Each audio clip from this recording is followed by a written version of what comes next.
ಈ ಒಂದು ಪತ್ರಿಕಾಗೋಷ್ಠಿಯಲ್ಲಿ ನಮ್ಮ ದಾವಣಗೆರೆ ಮಹಾನಗರ ಪಾಲಿಕೆಯ ಮಾಜಿ ಪೂಜ್ಯ ಮಹಾಪೌರರಾದಂಥ ಶ್ರೀಮಾನ್ ಕೆ ಕಮಲ್ ಸಾಹೇಬ್ರವರಿದ್ದಾರೆ. ದಾವಣಗೆರೆ ಮಹಾನಗರ ಪಾಲಿಕೆಯ ಸರ್ಕಾರದಿಂದ ನಾಮನಿರ್ದೇಶನವಾದಂಥ ಹಾಲಿ ಸದಸ್ಯರಾದಂಥ ಹಾಲಿ ಕಾರ್ಪೊರೇಟರ್ ಶಿವಮೂರ್ತಿ ಸುರ್ಬಿ ಅವರಿದ್ದಾರೆ. ಸುರ್ಬಿ ಶಿವಮೂರ್ತಿ ಅವರು. ನಮ್ಮ ಜಿಲ್ಲಾ ಕಾಂಗ್ರೆಸ್ ಇಂಟಕ್ ಅಧ್ಯಕ್ಷರಾದಂಥ ಕೆ ಎನ್ ಮಂಜುನಾಥ್ ಅವರಿದ್ದಾರೆ. ಡಿ ಶಿವಕುಮಾರ್ ಅವರಿದ್ದಾರೆ. ಬಿ ಎಸ್ ಸುರೇಶ್ ಅವರಿದ್ದಾರೆ. ಸಿ ರಮೇಶ್ ಅವರಿದ್ದಾರೆ. ಇನ್ನು ಅನೇಕ ಸ್ನೇಹಿತರುಗಳಿದ್ದಾರೆ. ಈ ಒಂದು ಪತ್ರಿಕಾಗೋಷ್ಠಿಯನ್ನು ನಾವು ಇವತ್ತು ಕರಿಬೇಕಪ್ಪ ಅಂತೇಳಿ ಕರೆದಿದ್ದೇವೆ. ಇದಕ್ಕೆ ಬಂದಿರತಕ್ಕಂಥ ತಮ್ಮನ್ನೆಲ್ಲ ಮತ್ತೊಮ್ಮೆ ಆರ್ಥಿಕವಾಗಿ ಸ್ವಾಗತ ಬಯಸ್ತಿದ್ದೇನೆ.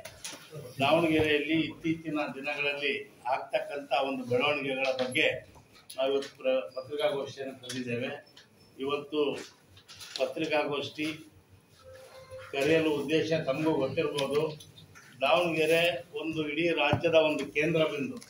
ಇಲ್ಲಿ ನಡೆದಂಥ ಬೆಳವಣಿಗೆಗಳ ಬಗ್ಗೆ ಇಡೀ ರಾಜ್ಯ ನೋಡ್ತಾ ಇರುತ್ತೆ. ಇಂಥ ಒಂದು ಮಹಾನಗರದಲ್ಲಿ ಇತ್ತೀಚೆಗೆ ಹರಿಹರ ಕ್ಷೇತ್ರದ ಶಾಸಕರು ಯಾವ ರೀತಿ ಆಡ್ತಾ ಇದ್ದಾರೆ, ಅವರ ನಡೆ ನುಡಿಯನ್ನು ಸ್ವಲ್ಪ ಗಮನಿಸಿದ್ರೆ ಅಭಿವೃದ್ಧಿಗೆ ಬದಲಾಗಿ ಅವರು ಬರೀ ಗಲಾಟೆನೇ ಅವರು ಜೀವನ ಅನ್ನೋ ರೀತಿಯಲ್ಲಿ ಇವತ್ತು ನಡ್ಕೊಳ್ತಾ ಇದ್ದಾರೆ. ಗಲಾಟೆ ಮಾಡಿದ್ರೇನೆ ಇವತ್ತು ಪ್ರಚಾರದಲ್ಲಿ ಇರ್ತೀವಿ ಅಂತಕ್ಕಂಥದ್ದು ಅವರ ಒಂದು ನಡವಳಿಕೆ ಆಗಿದೆ.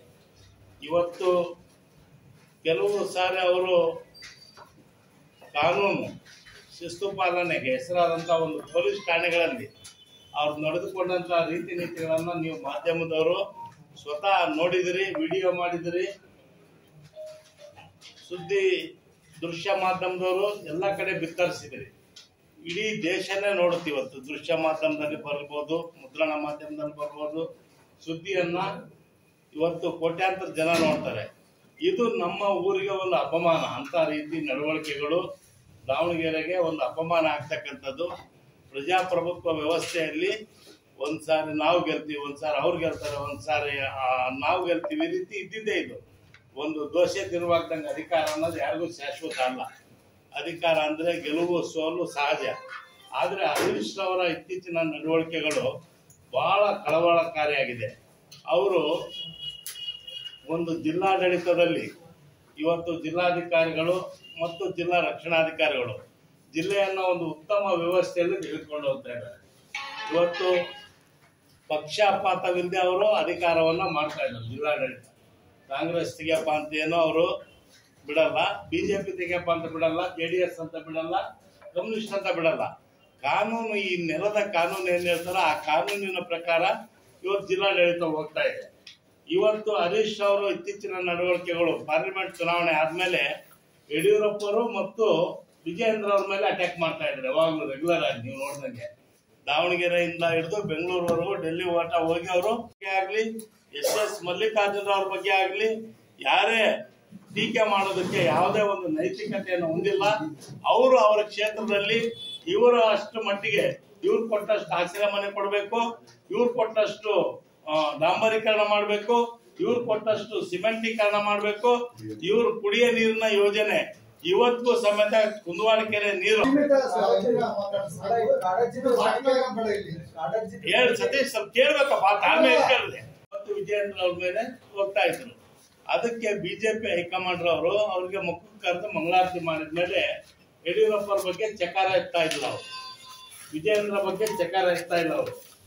ಈಗ ಅವರ ನಡವಳಿಕೆ ಬದಲಾವಣೆ ಮಾಡ್ಕೊಂಡಿದ್ದಾರೆ. ಯಾವ ರೀತಿ ಬದಲಾವಣೆ ಮಾಡ್ಕೊಂಡಿದ್ದಾರೆ? ಶಾಮನೂರು ಮಲ್ಲಿಕಾರ್ಜುನ್ ಅವ್ರನ್ನ ಬೈಯತಕ್ಕಂಥದ್ದು, ವಿನಾಕಾರಣ ಅವ್ರ ಬಗ್ಗೆ ಚುಚ್ಚಿ ಮಾತನಾಡ್ತಕ್ಕಂಥದ್ದು ಇವತ್ತು ಅವರು ಜಾಸ್ತಿ ಮಾಡ್ತಾ ಇದ್ದಾರೆ. ಇವತ್ತೊಬ್ಬ ಜಿಲ್ಲಾ ಉಸ್ತುವಾರಿ ಸಚಿವರು ಅಂದ್ರೆ ಪ್ರತಿಯೊಂದು ಕಾರ್ಯಕಲಾಪಗಳು ಜಿಲ್ಲೆಯಲ್ಲಿ ಅಭಿವೃದ್ಧಿ ಕಾರ್ಯಗಳು ಸರ್ಕಾರದ ಮುಖಾಂತರ, ಜಿಲ್ಲಾಡಳಿತದ ಮುಖಾಂತರ ಜಿಲ್ಲಾ ಸಚಿವರು ಸೇತುವೆಯಾಗಿ ಕೆಲಸ ಮಾಡ್ತಾರೆ. ಸರ್ಕಾರ ಮತ್ತು ಜಿಲ್ಲೆಯ ಅಭಿವೃದ್ಧಿಯಲ್ಲಿ ಕರ್ನಾಟಕ ಸರ್ಕಾರದ ಸೇತುವೆಯಾಗಿ ಇವತ್ತು ಜಿಲ್ಲಾ ಸಚಿವರು ಕೆಲಸ ಮಾಡ್ತಾರೆ. ಆದ್ರೆ ಜಿಲ್ಲಾ ಸಚಿವರನ್ನ ಇವರು ವಾಚಾಮಾಚಾರ ಬರೆಯೋದ್ರ ಮುಖಾಂತರ ಇವರು ಹರಿಹರವನ್ನ ಸಂಪೂರ್ಣವಾಗಿ ನಿರ್ಲಕ್ಷ್ಯ ಮಾಡಿದ್ದಾರೆ. ನನಗೆ ಯಾಕೋ ಒಂದ್ ಕಡೆ ಡೌಟ್ ಕಾಣಿಸ್ತಾ ಇದೆ. ಪ್ರಾಯಶಃ ಹರಿಹರ ಕ್ಷೇತ್ರ ಅವ್ರು ಖಾಲಿ ಮಾಡ್ದಂಗೆ ಕಾಣ್ತಾರೆ. ಈಗಾಗಲೇ ಖಾಲಿಯಾಗಿ ಹೋಗಿದೆ ಅದು. ಮುಂದಿನ ದಿನಗಳಲ್ಲಿ ಅವರು ಬೇರೆ ಯಾವ್ದಾದ್ರು ಕ್ಷೇತ್ರ ಹುಡ್ಕೊಳಕ್ಕೆ ಈ ರೀತಿ ಬೈತಕ್ಕಂಥ ಕೆಲಸವನ್ನ ಅವ್ರು ಮಾಡ್ತಾ ಇದ್ದಾರೆ ಅಂತ ನಾನು ಕಾಣ್ತೀನಿ. ಮೊನ್ನೆ ಯಾವುದೋ ಒಂದು ಸುದ್ದಿ ಮಾಧ್ಯಮದಲ್ಲೋ ಅಥವಾ ದೃಶ್ಯ ಮಾಧ್ಯಮದಲ್ಲೋ ನಾನು ನೋಡಿದೆ, ಕಳೆದ ಬಾರಿಯ ಬಿಜೆಪಿ ಇಲ್ಲಿ ಸ್ಥಳೀಯವಾಗಿ ನಿಂತ ಅಭ್ಯರ್ಥಿ, ಉತ್ತರಕ್ಕೆ ನಿಂತ ಅಭ್ಯರ್ಥಿ ನಾಗರಾಜ್ರವರು ಹರೀಶನ್ಗೆ ಇಲ್ಲಿ ಏನ್ ಕೆಲಸ, ನಾನಿದ್ದೀನಿ ಇಲ್ಲಿ ಅಂತೇಳಿ ಅವ್ರು ಗಲಾಟೆ ಮಾಡಿ ಮೀಡಿಯಾದಲ್ಲಿ ಹೇಳಿದ್ರು.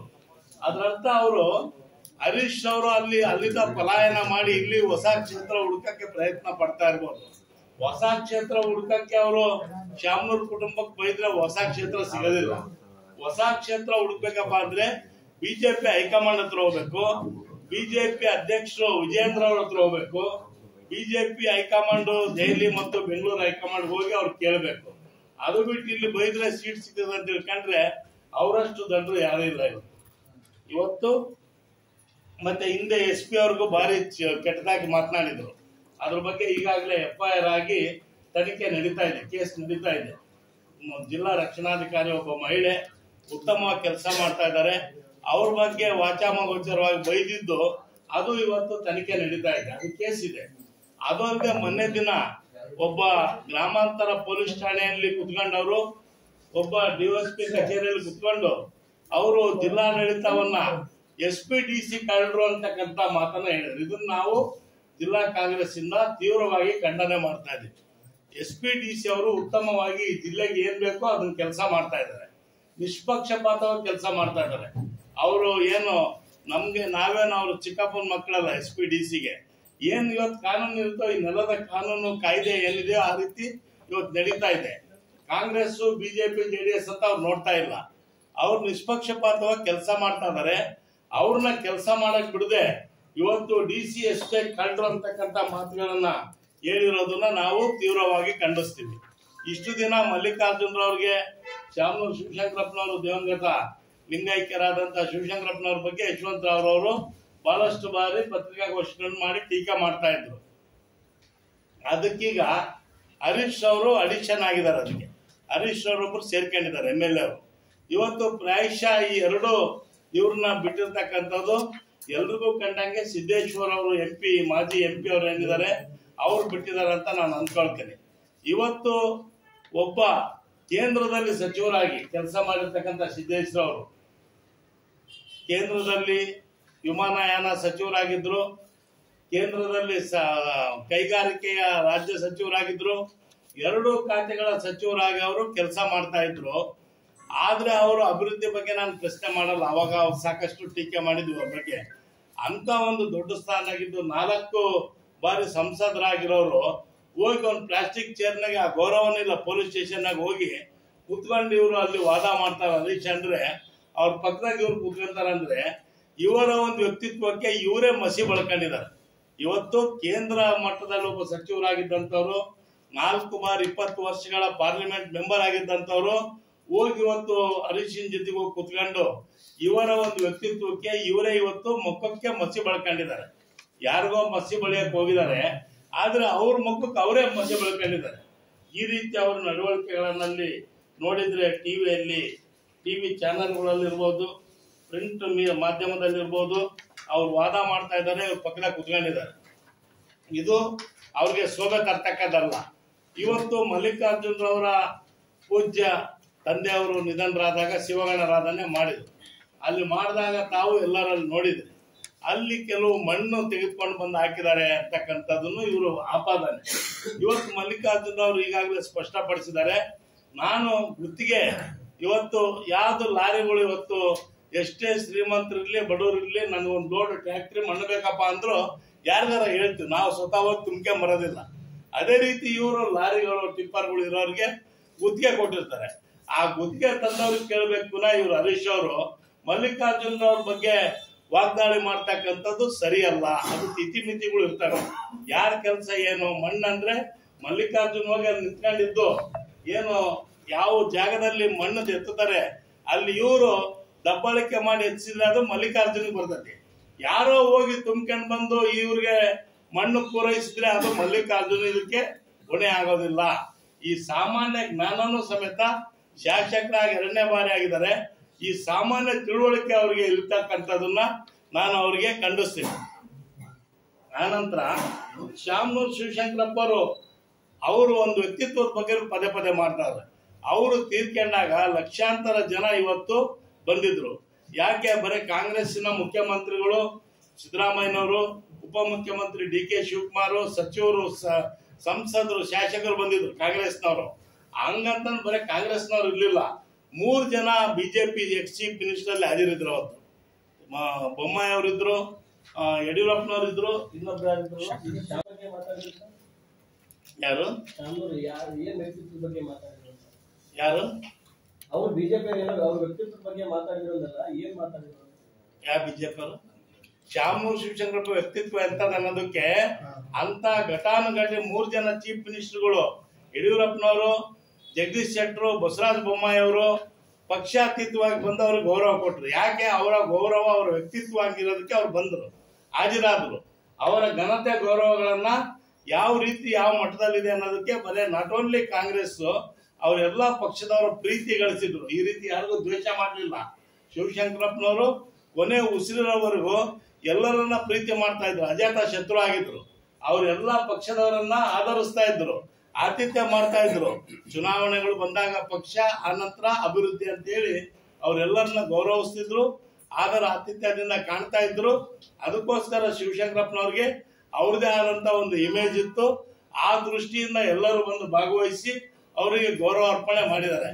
ಅಂತ ಒಂದು ಕಾರ್ಯಕ್ರಮದ ಬಗ್ಗೆ ಹರೀಶ್ ಅವರು ಮಾತನಾಡ್ತಾರಲ್ಲ, ಅದ್ರ ಬಗ್ಗೆ ನಾನು ಹೇಳ್ತಾ ಇದ್ದೀನಿ. ಇವತ್ತು ಹಿಂದೆ ಇದೇ ನಮ್ಮ ಗೌರವಾನ್ವಿತ ಸಂಸದರು ಸಿದ್ದೇಶ್ವರ ಅವರು, ಅವರ ತಮ್ಮರು ಲಿಂಗರಾಜ್ರವರು ಬೇಲಿಕೆರೆ ಬಂದರು ಹಗರಣದಲ್ಲಿ ಜೈಲಿಗೆ ಹೋಗಿ ಮುದ್ದೆ ಮುರಿದು ಬಂದರು. ಯಾಕೆ ಜೈಲಿಗೆ ಹೋಗಿದ್ರು ಪರಪ್ಪನ ಅಗ್ರಹಾರಕ್ಕೆ ಅಂತೇಳಿ ನಮ್ಮ ಸಂಸದರು ಸ್ಪಷ್ಟಪಡಿಸಬೇಕು. ಬೇಲಿಕೆರೆ ಬಂದರು ಹಗರಣ ಇಡೀ ದೇಶಕ್ಕೆ ಗೊತ್ತು. ಇವತ್ತು ಏನು ಲೋಕಾಯುಕ್ತರವರು ಇದ್ದಾರೆ, ಸಂತೋಷ್ ಹೆಗ್ಡೆ ಅವರು ಒಂದು ಕೇಸ್ ಶೀಟ್ ಮಾಡಿದ ಪ್ರಕಾರ ಅಥವಾ ಪೊಲೀಸ್ ಇಲಾಖೆ ಮಾಡಿರೋ ಪ್ರಕಾರ ಬೇಲಿಕೆರೆ ಬಂದರು ಹಗರಣ ಬಹಳ ದೊಡ್ಡ ಒಂದು ನಮ್ಮ ರಾಜ್ಯದ ಸಂಪತ್ತನ್ನು ಲೂಟಿ ಮಾಡಿರ್ತಕ್ಕಂಥದ್ದು. ಆ ಸಂಪತ್ತು ಲೂಟಿ, ಯಾವ ರೀತಿ ಸಂಪತ್ತು ಲೂಟ ಅಂದ್ರೆ, ಅಲ್ಲಿ ಹೋಗಿ ಸ್ಟೋರೇಜ್ ಯಾರ್ಡಲ್ಲಿ, ಅಡುಗು ಯಾರ್ಡಲ್ಲಿ ಹಾಕಿರ್ತಕ್ಕಂಥ ಅದನ್ನೇ ಒಯ್ದು ಮಾರ್ತಕ್ಕಂಥ ಒಂದು ಕೆಲಸವನ್ನ ಇವತ್ತು ಬಂದರು ಹಗರಣ ಇದೆ. ಆ ಒಂದು ಹಗರಣದಲ್ಲಿ ಶ್ರೀಮಾನ್ ಸಿದ್ದೇಶ್ವರ ಸಹೋದರ ಲಿಂಗರಾಜ್ರವರು ಮುದ್ದೆ ಮುರಿದಿದ್ದಾರೆ. ಎಲ್ಲಿ? ಡೆಲ್ಲಿ ಪರಪ್ಪನ ಅಗ್ರಹಾರದಲ್ಲಿ. ಇದ್ರ ಬಗ್ಗೆ ಅವರು ಸ್ವತಃ ಅವರು ಭ್ರಷ್ಟರಾಗಿದ್ದು ಆವತ್ತಿನ ದಿನ ನಾನು ಪ್ರೆಸ್ ಮೀಟ್ ಮಾಡಿದ್ದೆ. ಇದು ನಡೆದು ಸುಮಾರು 16 ವರ್ಷ ಆಗಿದೆ. ಅವತ್ತಿನ ದಿನ ಹೇಳಿದೆ ನಾನು, ಸಿದ್ದೇಶ್ವರೇ ನಿಮ್ ತಮ್ಮನಿಗೆ ಮಾಡಿದಾರಲ್ಲ ಅಂತ ಹೇಳಿದೆ. ಅದಕ್ಕೆ ಅವ್ರು ಉತ್ತರ ಕೊಟ್ಟಿದ್ರು, ನನ್ನ ತಮ್ಮನ ವ್ಯವಹಾರಕ್ಕೂ ನನಗೆ ಸಂಬಂಧ ಇಲ್ಲ ಅಂತ ಹೇಳಿದ್ರು. ನೀವು ಅಧಿಕಾರದ ಕುರ್ಚಿಗೋಸ್ಕರ ನಿಮ್ಮ ಕರಳು ಬಳ್ಳಿಯನ್ನ ಕತ್ತರಿಸ್ಕೋಬೇಡ್ರಿ. ನಿಮ್ಮ ತಮ್ಮ ನಿಮ್ಮ ಹೊಟ್ಟೆ, ನೀವು ನಿಮ್ಮ ತಾಯಿ ಕರುಳ ಬಳ್ಳಿಯನ್ನ ನೀವು ಕಟ್ ಮಾಡಬೇಡ್ರಿ. ನಿಮ್ಮ ತಮ್ಮ ನಿಮ್ಗೆ ಸಂಬಂಧಪಟ್ಟಿದ್ದಾನೆ, ನೀವು ಅಧಿಕಾರ ಕುರ್ಚಿಗೋಸ್ಕರ ತಮ್ಮನ್ನು ದೂರ ಮಾಡಬೇಡ್ರಿ ಅಂತೇಳಿ ಅವತ್ತ ಘಟನೆ ನಡೆದಾಗ ನಾನು ಹೇಳಿದ್ದೆ. ಇವತ್ತು ಹೇಳ್ತಾ ಇದ್ದೀನಿ ಸಿದ್ದೇಶ್ವರೇ, ಇದು ನಿಮ್ಮ ಒಂದು ಕುಮ್ಮಕ್ಕಿನಿಂದ ಅವರು ಜೈಲಿಗೆ ಹೋಗಿದ್ದು. ಲಿಂಗರಾಜ್ರವರು ನಿಮ್ಮ ಅಧಿಕಾರ ಅಂತಸ್ತು, ನಿಮ್ಮ ಪ್ರಭಾವದಿಂದ ನೀವು ಕದ್ರಿ, ಅದರಿಂದ ನೀವು ಮಾಡಿರೋ ಪಾಪಕ್ಕೆ ನಿಮ್ ತಮ್ಮ ಜೈಲಿಗೆ ಹೋಗಿ ಬಂದ್ರು ಅಂತಕ್ಕಂಥದನ್ನ ನಾನು ಹೇಳಿದ್ದೆ. ಇವತ್ತಾದ್ರೂ ಹೇಳ್ತಿದ್ದೇನೆ, ನೀವು ಮಾಡಿರೋ ಪಾಪದಿಂದ ಲಿಂಗರಾಜ್ರವರು ಶಿಕ್ಷೆ ಅನುಭವಿಸ್ಬೇಕಾಯ್ತು. ಆ ದೃಷ್ಟಿಯಿಂದ ಇವತ್ತು ಮೊನ್ನೆ ಹರಿಹರದಲ್ಲಿ ಒಂದು ಮಹತ್ವದ ಸಭೆ, 3 ತಿಂಗಳಿಗೊಮ್ಮೆ ಸಭೆ ನಡೀತವೆ, KDP ಸಭೆ ಅಂತ ಹೇಳಿ. ಆ KDP ಸಭೆಗೆ ಸ್ಥಳೀಯ ಶಾಸಕರಿಗೆ ಮಹತ್ವದ ಸಭೆ. ಆ ಸಭೆ ಬಿಟ್ಟು ಇಲ್ಲಿ ಆ ಮಣ್ಣು ತುಂಬಾ ಜಾಗಕ್ಕೆ ಹೋಗ್ತಾರೆ ಹರೀಶ್ ಅವರು. ಅವರ ಕ್ಷೇತ್ರದ ಬಗ್ಗೆ ಎಷ್ಟು ಉದಾಸೀನತೆ ಮಾಡಿದ್ದಾರೆ ಅನ್ನೋದಕ್ಕೆ ಇದೇ ಸಾಕ್ಷಿ. ಅವರ ಕ್ಷೇತ್ರ ಬಿಟ್ಟು ಅಲ್ಲಿ ಓಡೋಗ್ತಾರೆ ಅವರು. ಇವತ್ತು ಕ್ಷೇತ್ರದ ಅಭಿವೃದ್ಧಿ ಬಗ್ಗೆ ಹರಿಹರ ಬಂದಿಲ್ಲ ಅಂತಕ್ಕಂಥ ನಾನು ಪತ್ರಿಕೆಯಲ್ಲಿ ಓದಿದ್ದೆ.